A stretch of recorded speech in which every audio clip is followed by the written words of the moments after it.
Hi, in this tutorial I will show you how to bridge faces in Blender. I will show you one simple method based on special function. Okay, so first we need to create the second object.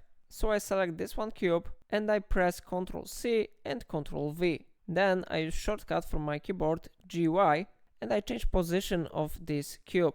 Now we need to select both objects and we need to click keys combination Ctrl J, and that's time to change mode from object mode to edit mode, and we need to select this one option, it is face selection mode.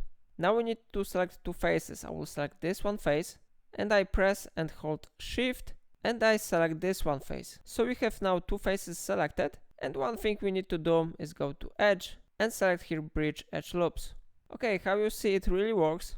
Of course, you can use this method to connect another faces. For example, I will select this one face and this one face, and then I go to edge and bridge edge loops. How you see, it may be really useful in different projects. So it's everything for today. If I helped you, like this tutorial and subscribe my channel. And that's all. Thank you for watching.